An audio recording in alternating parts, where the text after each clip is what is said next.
The Proxima Centauri 7 Council Chamber was an architectural marvel of the highest order, a testament to the collaborative engineering of 247 spacefaring species. Its vaulted ceilings curved into quantum-stabilized dome fields that displayed the real-time positions of every major vessel within 17 parsecs. Beneath this celestial display, an array of quantum-entangled transmitters hummed with the constant chatter of galactic diplomacy, their prismatic lights dancing across the polished obsidian floors. High Counselor Zixtra glided toward her central podium, her 6 tentacles rippling with the subtle bioluminescent patterns that indicated extreme stress to those familiar with Acheronian emotional signaling. The chamber's ambient lighting dimmed automatically in response to her elevated cortical readings, a feature she had repeatedly asked to be disabled. Privacy settings meant nothing when your biology broadcast your every concern. "Status report," she demanded, settling into the gelatinous comfort of her specially designed seat. 3 of her eye stalks swiveled toward the primary communication array, while the other 2 remained fixed on Admiral Corvin, who stood rigidly at attention near the tactical display. Admiral Corvin, a veteran of the Orion disputes and 17 diplomatic missions to the Sol system, wore his ceremonial uniform despite the late hour. His chromatophores had locked into the formal blue-green pattern of military readiness, though Zixtra could detect the faintest shimmer of anxiety in the scales along his neck ridge. "Counselor, we've lost all standard communication with Earth as of 0347 UST, he reported, his voice carrying the distinctive harmonic undertones of the Draconis species. Routine pings ceased without warning. No diplomatic channels are responding. Embassy staff report all local networks have gone dark. Zixtra's primary heart constricted. Her secondary and tertiary hearts followed suit in the rippling pattern that served as the Acheronian equivalent of a resigned sigh. "How long has it been since the last transmission?" she asked, already knowing the answer would be too long for comfort. 17 minutes and 32 seconds, Counselor. Historian Keldon shuffled forward, his exoskeleton clicking against the polished floor. The ancient Arthropian carried a data crystal that glowed with an ominous amber light. "The pattern matches previous incidents," he wheezed, mandibles clacking nervously. "Specifically, it aligns with the Category 3 silence of Galactic Standard Year 8418. Zixtra's bioluminescence flared involuntarily. "The Neptune incident?" "Precisely, Counselor." A nervous murmur rippled through the assembled dignitaries. The Neptune incident had resulted in a localized time-space distortion that had taken 16 fleet vessels and 3 years to contain. And that had been one of the milder human-induced calamities. "Initiate emergency human protocol," Zixtra announced, her voice echoing through the chamber's perfect acoustics. "Admiral Corvin, prepare the 7th Fleet for immediate deployment, full defensive configuration." The chamber erupted into controlled chaos. Representatives from 247 species activated their communication devices simultaneously, creating a cacophony of clicks, whistles, subsonic rumbles, and quantum bursts that the translation systems struggled to process. Zixtra's Valaxian aide approached, his pressure suit wheezing comically with each waddling step. "Counselor, the Rigelian delegation is protesting the allocation of resources. They believe this may be what's the human term? A false alarm?" "Remind the Rigelian delegation about the Titan mushroom cloud of 8402, Zixtra replied, without shifting her gaze from the central display, where red alert symbols were blooming across the Sol system map. "I believe they lost 3 cultural observers in that particular false alarm." The aide nodded and waddled away, his suit emitting a plaintive squeak that would have been amusing under any other circumstances. Admiral Corvin approached the central podium, his tactical display projecting directly from the neural implant behind his right eye. 7th Fleet will reach optimal defensive positions within 43 minutes. Counselor, I've already dispatched 3 stealth observation vessels to enter the system from different vectors. Good. And the containment protocols? Reality anchors are charged and ready. Quantum foam stabilizers are on standby. He hesitated, scales shifting to a more serious violet hue. Counselor, if I may, perhaps we should review the historical precedents while the fleet moves into position. Zixtra gestured agreement with a tentacle. Historian Keldon, prepare the briefing. The ancient Arthropian hobbled to the center of the chamber, his data crystal inserting smoothly into the universal port. The dome above them shifted from displaying star positions to projecting a timeline of Earth's most troubling silences. Distinguished representatives, Keldon began, his mandibles clicking with scholarly precision.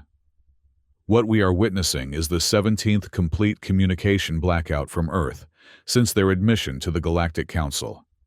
To understand the current situation, we must review the pattern. The timeline expanded, highlighting specific incidents in pulsing red. GSY 8392. The first documented silence. Earth had just achieved quantum entanglement communication. Without warning, all transmissions ceased for 73 minutes. When contact was re-established, humans claimed they were updating their software. Investigation revealed they had accidentally created a minor time loop in their primary server facility. Images flashed above the assembly, human technicians looking sheepish amid smoking equipment, council investigators in containment suits, readings showing temporal distortions. GSY 8401, the Mars colony blackout. All communication with Earth and their Mars settlement vanished simultaneously. Cause: humans attempting to boost signal strength by channeling a quantum receiver through a fusion drive exhaust port near Neptune. The resulting space-time ripple disabled communication and nearly created a pocket universe. More images. Neptune glowing an unnatural purple. Fleet vessels deploying massive stabilizer arrays. Human scientists taking eager notes, even as they were being evacuated. GSY 8412. The viral overload incident.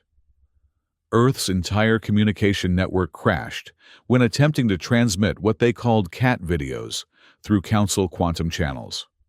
The bandwidth collapse affected 17 neighboring systems and temporarily merged 3 entertainment databases with the Central Defense Network. The display showed furry Earth quadrupeds in various amusing positions, followed by schematics of weapon systems, inexplicably displaying the same creatures. GSY 8418. The Neptune Incident. Humans attempting to enhance their fusion drives with Council technology created a temporary wormhole that swallowed 3 moons and 2 research vessels. When questioned, the lead scientists claimed they were just seeing what would happen. Images of Neptune's altered orbital mechanics, the massive fleet deployment, and the extensive containment operation filled the dome. Admiral Corvin stepped forward as Keldon's recitation continued. Counselor, what troubles me is not just the blackout, but its timing. Earth has been unusually active in the experimental physics channels lately. Our intelligence suggests they've been working with quantum entanglement on a consumer scale. Zixtra's bioluminescence darkened to a worried indigo. Consumer scale? You mean they're putting experimental quantum technology in household devices again? I'm afraid so. After the toaster incident of 8407, we thought they had learned their lesson. Evidently not. All 6 of Zixtra's tentacles curled in frustration. What's their obsession with putting dangerous technology in food preparation devices? The Admiral's scales shifted to the orange pattern of puzzlement. Our cultural anthropologists believe it's related to their concept of convenience and something called planned obsolescence. Madness, Zixtra muttered. Pure madness. The chamber's primary alert chimed, indicating the 7th Fleet had reached their deployment coordinates. On the tactical display, 17 battlecruisers took position in a spherical formation around the Sol system, their reality anchors creating a containment field that could, theoretically, isolate whatever catastrophe the humans had unleashed this time. Counselor, Admiral Corvin said, his voice lowered. I believe we should send in a covert observation team. The treaty technically forbids uninvited entry into the Sol system, but given the potential dangers, Zixtra considered the options. The diplomatic repercussions of unauthorized entry would be severe if discovered. On the other hand, if the humans had accidentally created another pocket dimension or worse, the entire sector could be at risk. Do it, she decided, but utmost stealth, if they detect your presence. They won't, Corvin assured her, his scales shifting to a confident green. I'll lead the mission personally. Historian Keldon, who had been droning through the catalog of Earth-induced catastrophes, suddenly stumbled in his recitation. His mandibles clicked rapidly in the Arthropian expression of surprise. Counselor, I've just received data from our long-term observation satellites. Energy usage on Earth has spiked dramatically in the past hour. All power systems are operating at maximum capacity.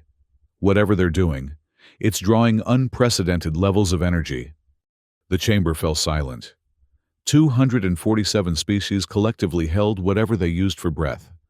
Admiral, Zixtra said quietly, get your team to Earth, now.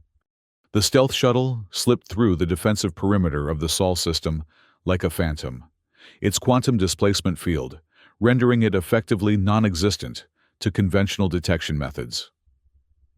Admiral Corvin sat rigid in the command chair, his scales locked in the camouflage pattern that reflected his surroundings.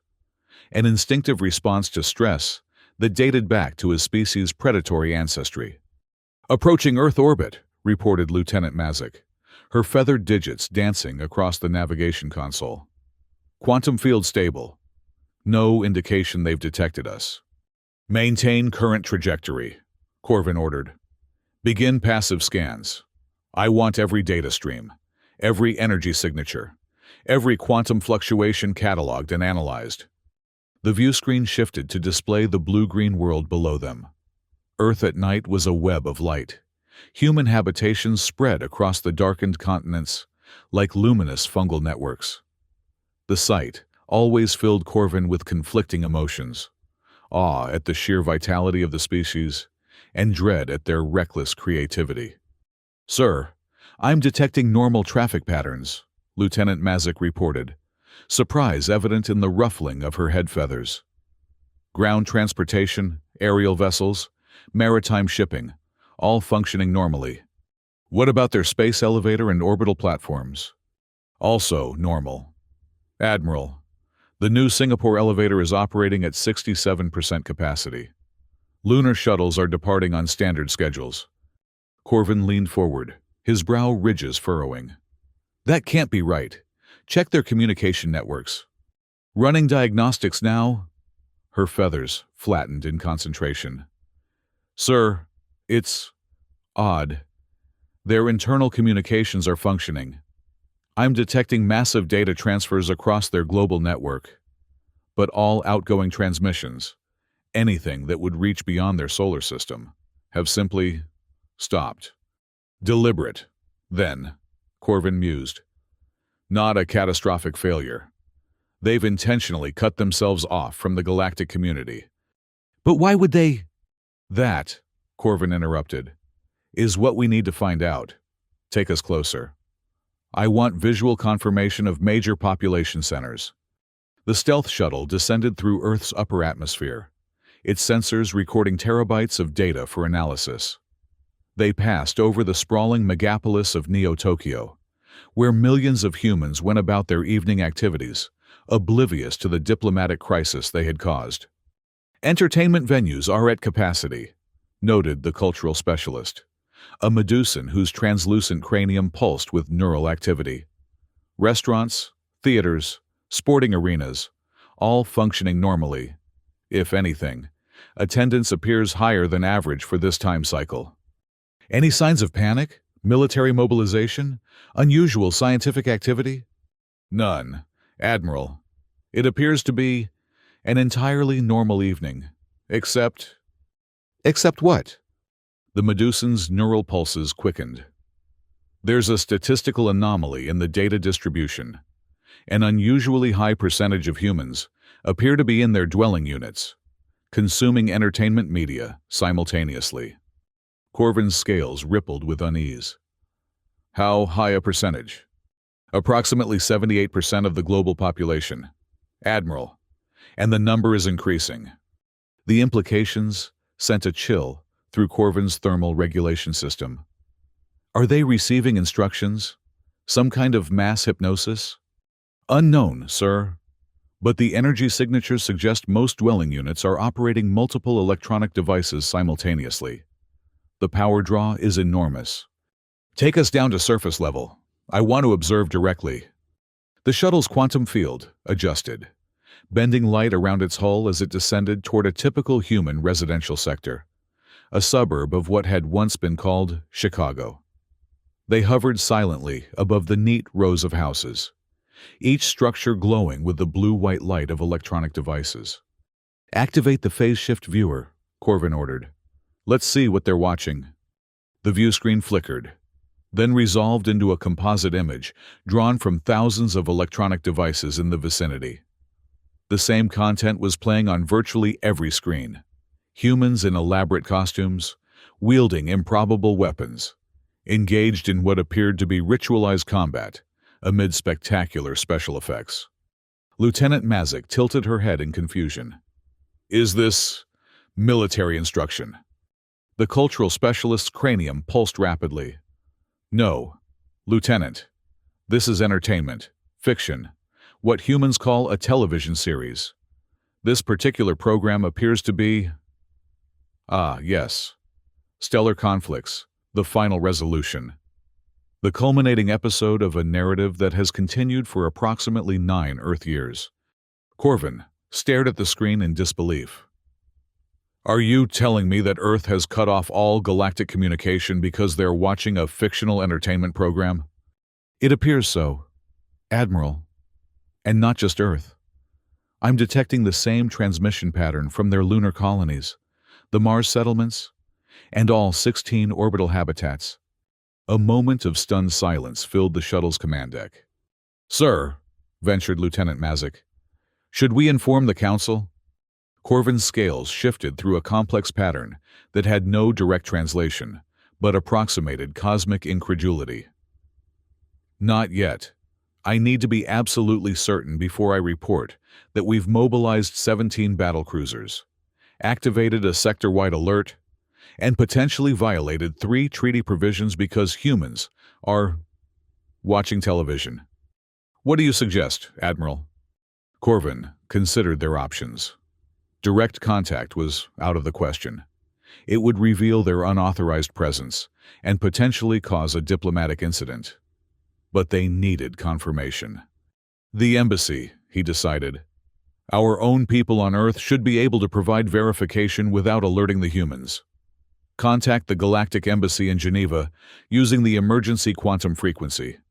Lieutenant Mazik opened the secure channel, her feathers bristling with anticipation. The response came almost immediately, but not in the form they expected.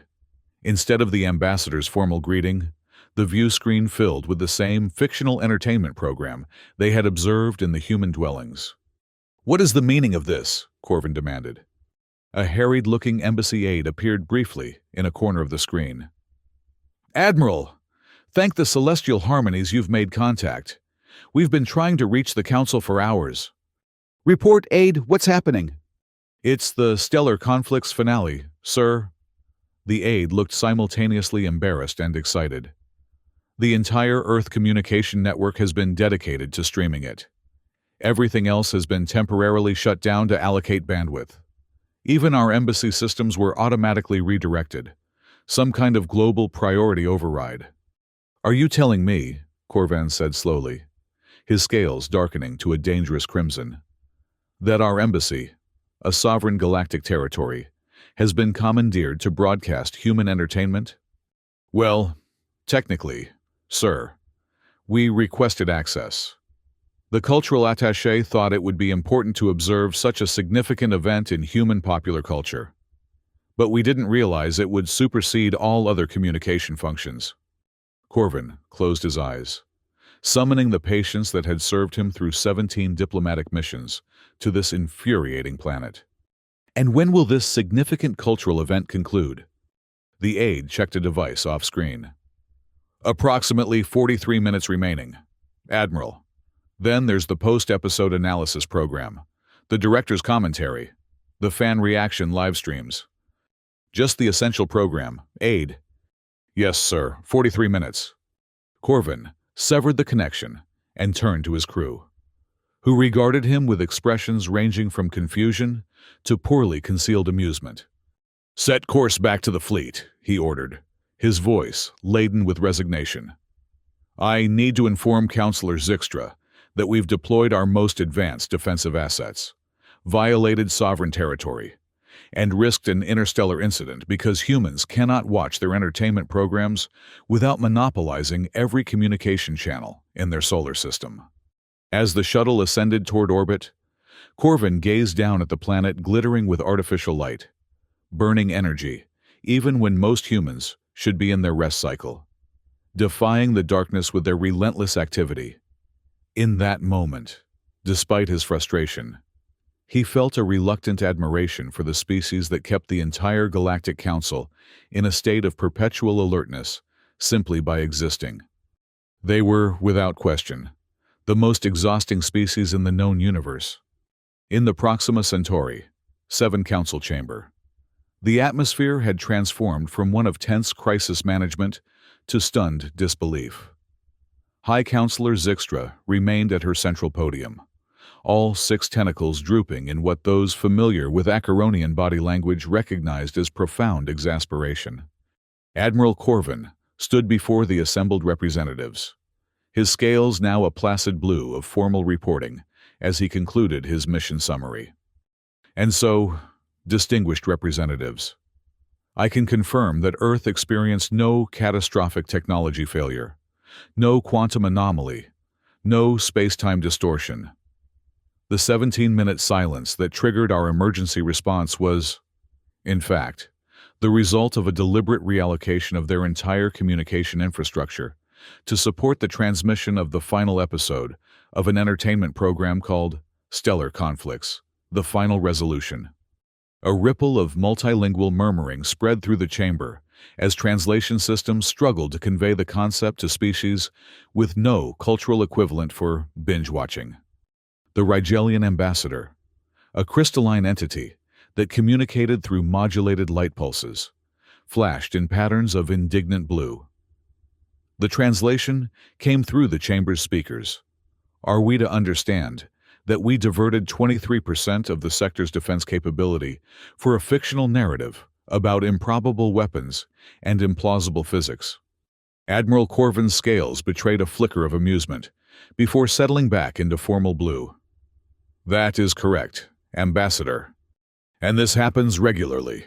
Asked the Moravian delegate, his facial tentacles curling with curiosity. Historian Keldon shuffled forward, data crystal glowing. According to our cultural database, humans produce approximately 7,000 series finales per Earth year, of which approximately 12% achieve sufficient cultural penetration to warrant significant communication bandwidth allocation. Zixtra's bioluminescence pulsed in alarm. You're saying this could happen 840 times per Earth year? Theoretically, Counselor. However, most events are regional rather than global. Stellar Conflicts represents an outlier due to its unusual cross-cultural appeal and 9-year narrative development. 9 years, muttered Zixtra. They sustained interest in a fictional narrative for 9 years, but they can't maintain a fusion containment field for more than 17 minutes without creating a temporal anomaly. Admiral Corvin stepped closer to the podium, lowering his voice. Counselor, if I may, this incident, while inconvenient, has provided valuable intelligence. We now understand that not all Earth silences indicate catastrophe. Some may merely reflect their unusual entertainment priorities. True, Zixtra conceded, her bioluminescence shifting to a thoughtful purple. But how do we distinguish between a harmless entertainment blackout and the prelude to another Neptune incident? Perhaps suggested Admiral Corvin. We could request advance notice of major cultural events that might impact their communication systems. Zixtra considered this for a moment, her eye stalks swiveling to survey the chamber. The representatives of 247 species looked back at her with expressions ranging from amusement to outrage to incomprehension, depending on their biological capacity for facial movement. Very well, she decided. Draft a diplomatic communiqué requesting that Earth provide the Council with a schedule of any entertainment events significant enough to impact interstellar communications.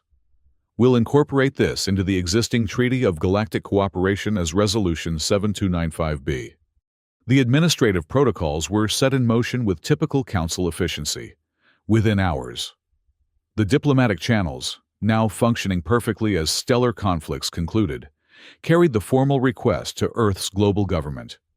The response came 3 days later, delivered by a human diplomatic aide who seemed to be suppressing a smile throughout the formal presentation. Counselor Zixtra, the human began. On behalf of Earth's united governance, I present our response to Resolution 7295B. The aide handed over a data crystal, unnecessarily ornate by Council standards, with decorative elements that served no functional purpose. Typical human aesthetics, prioritizing appearance over efficiency. Zixtra inserted the crystal into her console. The chamber's display illuminated with the human response, a document that scrolled for what seemed like an eternity. This is comprehensive, Zixtra noted, her tentacles curling with surprise. We take our treaty obligations very seriously, replied the aide, that same hint of a smile playing at the corners of his mouth. Admiral Corvin, reviewing the data on his tactical display, let out a sound that his translator failed to process, some draconian expression of disbelief. They've submitted a 17-year entertainment schedule, he reported. Sporting events, series conclusions, award ceremonies, competitive cooking displays, political debates classified as entertainment. All events that might impact our communication bandwidth, the human aide explained helpfully. As requested, Zixtra's bioluminescence darkened. There are 7,892 events listed here. Yes, Counselor, and I should note that this is the conservative estimate. There's a supplementary appendix with an additional 12,000 events that might achieve sufficient cultural penetration to warrant inclusion, depending on various market factors and audience metrics. Historian Keldon, who had been analyzing the data, clicked his mandibles in distress. Counselor, according to this schedule, Earth will experience a major entertainment event approximately every 16 hours for the next 17 years. The human aide nodded cheerfully. That's correct. And I should mention that this schedule only includes currently planned events. New entertainment phenomena emerge constantly. We've included a probability matrix for emerging trends, but it's necessarily speculative. Zixtra stared at the human with all 5 eye stalks. You realize, aide, that the Council cannot maintain an alert status for events occurring every 16 hours indefinitely. Of course, Counselor. The aide's expression turned serious, though that hint of amusement remained in his eyes. Which is why my government has authorized me to submit 17 exemption requests to Resolution 7295B. 17 exemptions? Zixtra's tentacles coiled tightly against her body, the Acheronian equivalent of a stress headache forming. Yes, Counselor. For categories of entertainment that occur too frequently to warrant individual notification. Sports championships, for instance, and cooking competitions. Those happen daily. Oh, and reality pair bonding rituals. Those are enormously popular. Admiral Corvin's scales had shifted to a mottled pattern that indicated he was suppressing laughter, a breach of decorum that Zixtra chose to ignore, given the circumstances. I see, she said finally. Your government wishes to be exempted from notifying us about the very events that necessitated the resolution in the first place. Not exempted entirely.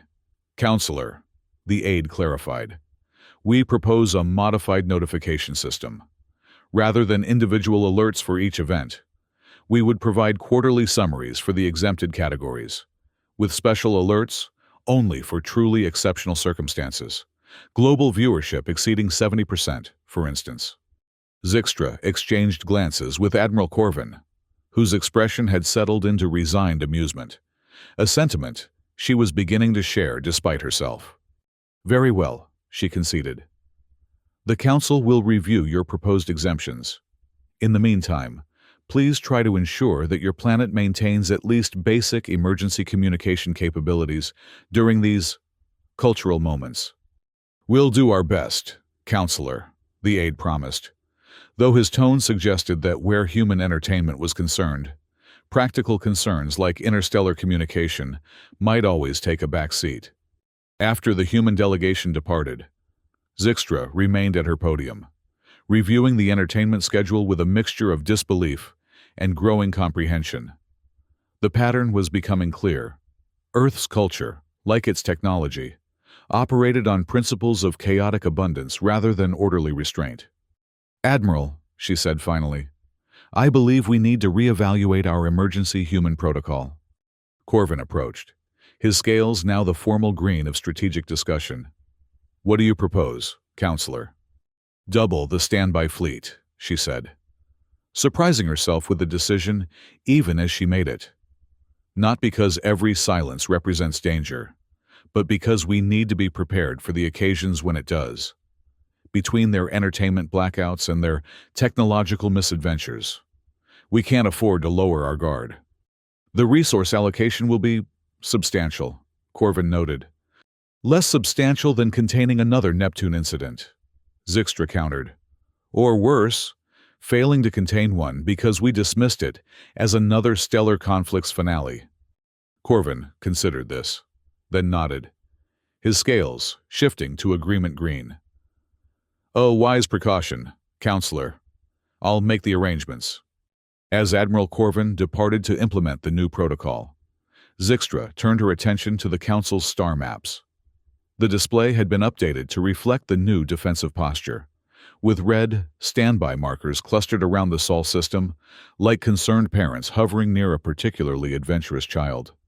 It was an apt metaphor, she reflected. Earth was, in many ways, still in its cultural adolescence, reckless, creative, consumed with its own interests, and blissfully unconcerned with the anxiety it caused its more mature galactic neighbors. Yet, there was something admirable in that very quality, the capacity to become so engrossed in a fictional narrative that it warranted reallocating an entire planet's communication resources. Or the irrepressible curiosity that led to experimental fusion drives and accidental pocket dimensions. Humanity's chaotic energy was exactly what made them both dangerous and valuable to the greater galactic community. Zixtra's bioluminescence shifted to a rare pattern of amused acceptance. The Galactic Council would continue to maintain its vigilance, keeping battlecruisers on standby for the next silence from Earth, whether it heralded an impending catastrophe or simply the season finale of a cooking competition.